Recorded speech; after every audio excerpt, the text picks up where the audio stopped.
नमस्कार, welcome to my channel. मैं हूं मनीषा।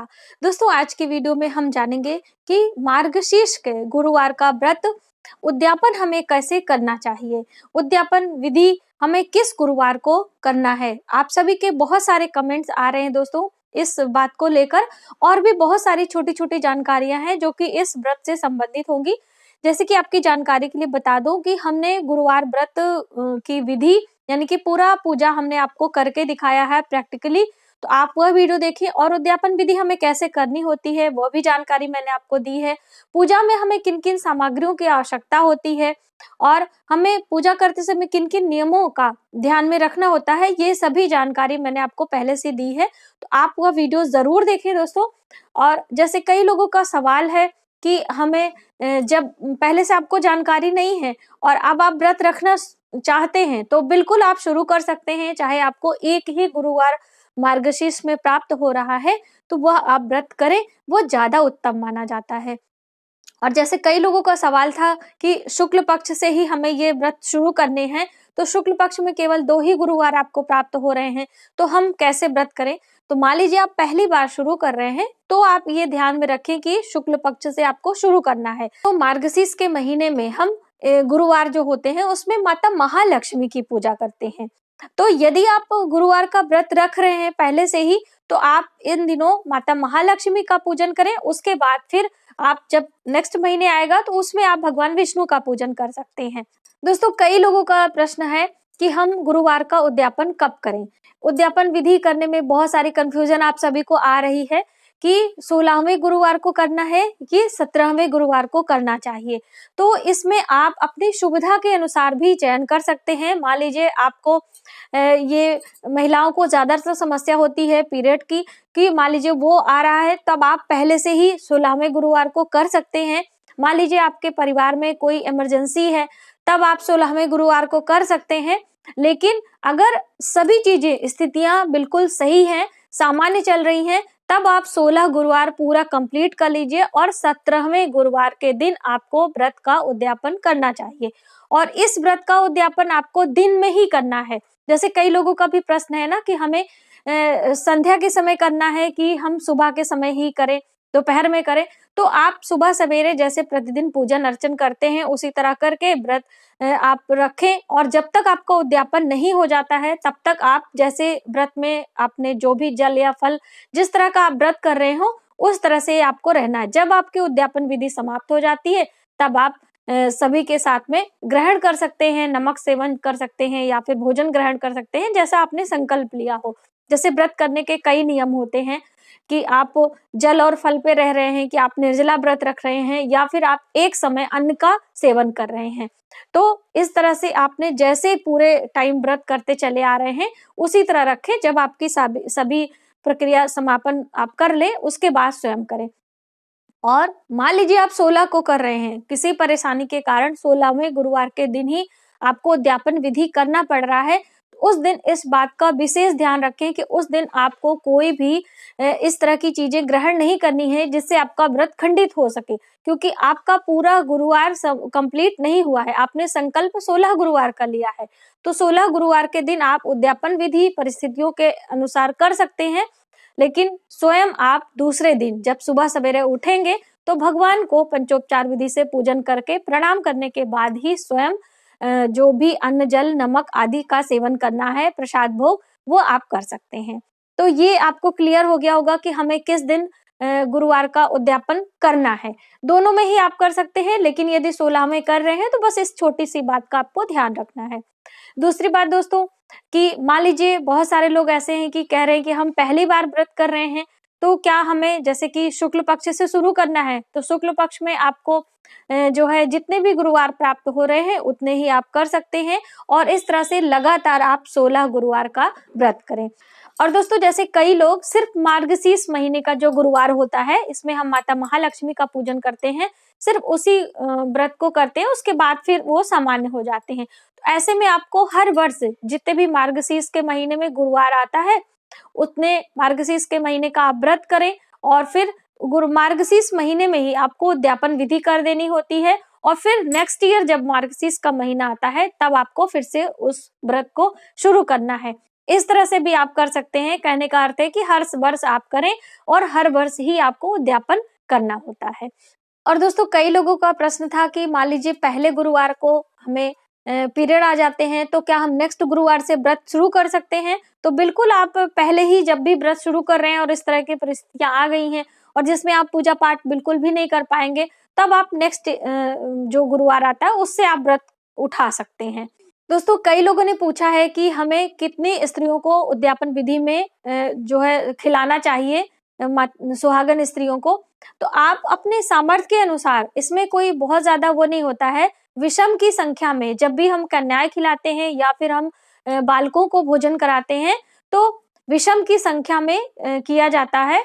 और तो उसी अनुसार आप 5 महिलाओं को खिला सकते हैं या फिर 7 को, 9 को, 11 को, जितनी आपको अवेलेबल हो जाए उतनी महिलाएं आप अपने घर में बुलाएं और फिर पहले उनका पैर धुलाएं, उसके बाद उन्हें एक आसन दें, उसके बाद उनको श्रृंगार करें। कहने का अर्थ है कि आप उन्हें हल्दी कुमकुम का टीका लगाएं, क्योंकि स्वयं माता महालक्ष्मी का स्वरूप मानी जाती हैं उस दिन जो सुहागन स्त्रियां होती हैं।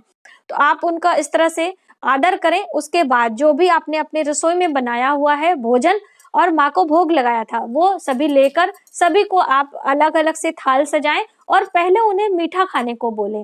मीठा उसके बाद फिर नमक का चीज वो खा सकती हैं। और लेकिन ध्यान रखें कि भोजन में आपको प्याज लहसुन का इस्तेमाल नहीं करना है। कहने का अर्थ है कि सात्विक आहार आप उन्हें भोजन में दें। और उसके बाद जब भोजन समाप्त हो जाए तब उनका जो थाल होता है आप स्वयं उठा के रखें और उसके बाद उन्हें प्रणाम करें, उन्हें कुछ उपहार में भेंट दें। भेंट में सुहाग की जो चीजें होती हैं बहुत ही शुभ मानी जाती हैं, तो वो आप उन्हें दें। और उसके बाद उन्हें माता महालक्ष्मी का स्वरूप मानते हुए आप प्रणाम करें और उनसे आशीर्वाद लें। जाते समय आपको थोड़े से अक्षत और पुष्प उनके हाथ में देने हैं और फिर उनको बोलना है कि आप मेरे ऊपर इस तरह से छिड़काव करें और उन्हें प्रणाम करें।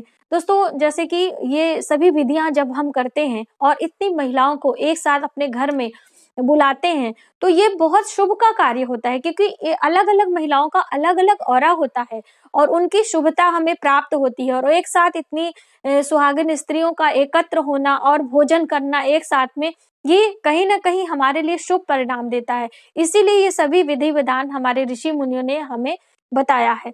तो आप यह कार्य करें। कई लोगों की ये भी समस्या है कि उन्हें महिलाएं नहीं मिल पाती हैं, जैसे उनके एरिया में प्रॉब्लम है, तो ऐसे में क्या करना चाहिए? दोस्तों आप कोशिश करें, आपके परिवार की कोई हो, आप दूर दराज से बुला सकते हैं अपने घर में और फिर इस तरह से कर सकते हैं। मान लीजिए बहुत परेशानी है, आपको नहीं बुला सकते हैं, तो ऐसे में जितनी भी घर की महिलाएं हैं उनका भोजन करें। और जो तुलसी माता होती हैं आप उन्हें इनवाइट कर लें, एक तुलसी का गमला रख लें, उनके सामने भोजन रखें और कुछ भोजन आप गौ माता के नाम से निकालें। कहने का अर्थ है कि 5 थाली भोजन आप सजाएं और सभी को माता महालक्ष्मी का स्वरूप मानते हुए माँ के अलग अलग स्वरूपों का ध्यान भी कर सकते हैं और सभी पर हल्दी कुमकुम का टीका लगाएं। और ऐसा आप इमेजिन कर सकते हैं कि माता यहाँ पर आके विराजमान है, सबको आसन दें, थाल लगाएं और फिर वह भोजन आप प्रणाम करके माता महालक्ष्मी को समर्पित करें। और फिर गाय आपके घर के आसपास हो तो वह भोजन आपको गाय को खिला देना चाहिए। इस तरह से भी आप, यदि समस्या है महिलाएं मिलने में, तो आप कर सकते हैं, ये भी आपके लिए शुभ ही होगा। लेकिन यदि महिलाएं मिल जाए तो ज्यादा उत्तम माना जाता है। कई लोगों का सवाल था कि हम क्या व्रत जो रख रहे हैं अगहन मास का, उसमें हम पहले पानी वगैरह पी सकते हैं? जैसे बहुत सारे लोगों की प्रॉब्लम होती है कि बिना पानी, गुनगुना पानी पिए फ्रेश नहीं होने जा पाते हैं, तो ऐसे में बिल्कुल आप पानी पी सकते हैं, क्योंकि आप ये निर्जला व्रत तो रख नहीं रहे हैं। जो निर्जला व्रत रख रहे हैं उनके लिए पानी नहीं पीना होता है। यदि आप इस तरह से जल और फल पे व्रत रख रहे हैं तो सुबह सवेरे आप नित्य क्रिया जो भी कर रहे हैं उसके पहले आप पानी पी सकते हैं। आप यदि बहुत ज्यादा परेशानी हो तो आप चाय भी ले सकते हैं। लिक्विड आहार लेने में कोई प्रॉब्लम नहीं होती है और इस तरह करके आप अपना व्रत करें। व्रत पूर्ण श्रद्धा भाव से करना चाहिए, ये जरूर आप ध्यान रखें। और जो नियम बताए गए हैं उसके अनुसार आप माता लक्ष्मी का विधिवत तरीके से पूजन करेंगे तो आपके ऊपर माँ लक्ष्मी की कृपा जरूर बनती है। बहुत ही शुभकारी व्रत होता है दोस्तों, आप इसे एक बार करके जरूर देखें। आप सभी का बहुत ज़्यादा सवाल आ रहा है, जो कि हम इसमें शामिल करना चाहेंगे, जो कि वो अलग से है कि आप सभी को जो बच्चों से संबंधित परेशानियां आ रही हैं, उसके लिए हम क्या करें। बच्चे शरारती बहुत होते जा रहे हैं, पढ़ाई में उनका मन नहीं लगता है, एकाग्रचित नहीं होते हैं। तो ऐसे में कौन सा उपाय करें कि जो हमारे बच्चे हमारी बात माने और उनका मन ज़्यादा से ज़्यादा पढ़ाई में लगे, क्योंकि देखिए बिना शिक्षा के तो कुछ भी संभव नहीं होता है। शिक्षा और ज्ञान हर आवश्यकता को पूरी करता है। तो इसलिए बच्चों का एकाग्र होना बहुत ज़रूरी है। चाहे वो पढ़ाई के क्षेत्र में हो, चाहे आप कोई जो है ज्ञान सीख रहे हैं, कहने का अर्थ है कोई डांस है, कोई सिंगिंग है, किसी भी प्रकार की शिक्षा आप ग्रहण कर रहे हैं, तो उसमें एकाग्रचित होना बहुत ज़रूरी होता है और ये बच्चों में थोड़ा-सा मुश्किल होता है। तो इसके लिए एक बहुत अच्छा उपाय है दोस्तों, आप इसे आज़मा के देखें। ये मेरा अपना खुद का आज़माया हुआ है, इसलिए मैं आपके साथ ये शेयर कर रही हूँ कि आपको गायत्री मंत्र का जप करना चाहिए। गायत्री मंत्र इतना शुभकारी मंत्र होता है। यदि आप प्रतिदिन 108 बारी गायत्री मंत्र का जाप करते हैं, तो आपके लिए शुभ फल देता है। आप भगवान सूर्य को जब अर्घ देते हैं, तब भी गायत्री मंत्र का आपको जप करना चाहिए। ज़्यादा समय नहीं है तो कम से कम 11 बार या फिर 9 बार ही आपको मंत्र बोलना चाहिए और आपके जो बच्चे हैं, उनके आसपास इस गायत्री मंत्र का उच्चारण उनके कानों में जाते रहना चाहिए। कहने का अर्थ है आप अपने मोबाइल पे लगा सकते हैं, आप अपने घर में इस तरह की कोई म्यूजिक लगा सकते हैं जिसमें गायत्री मंत्र का उच्चारण आता रहे, उसकी धुन आती रहे। और जब भी आप अपने घर में भोजन पकाते हैं अपने बच्चों के लिए, तब आप स्वयं से गायत्री मंत्र का उच्चारण करते-करते आप खाना बना रहे हैं, आप रोटियां बना रहे हैं, आप अपने बच्चों की थाली लगा रहे हैं, उस समय गायत्री मंत्र का उच्चारण करते रहें। जितना ज़्यादा से ज़्यादा हो सके आप गायत्री मंत्र का उच्चारण अपने घर में करें। इससे आपके बच्चे तो आपका कहने मानेंगे ही, आपके घर का पितृदोष शांत होता है।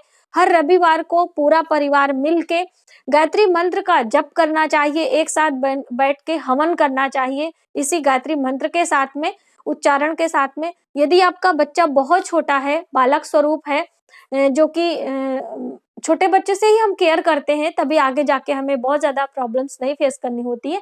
तो ऐसे में आप जब सुबह सवेरे पूजा कर रहे हैं, आपके घर का कोई भी मेंबर हो, दादा हो, दादी हो, नानी हो, कोई भी हो, वो गायत्री मंत्र का जप करें और छोटे से पात्र में, तांबे के पात्र में जल भर लें, थोड़ा-सा ही, और उस उच्चारण के समय वो जल आप सामने रखें और उसके बाद जब आपकी पूजा समाप्त हो जाए, तो अपने छोटे बच्चे को थोड़ा-थोड़ा उसको दिन भर उस पानी को पिलाते रहें।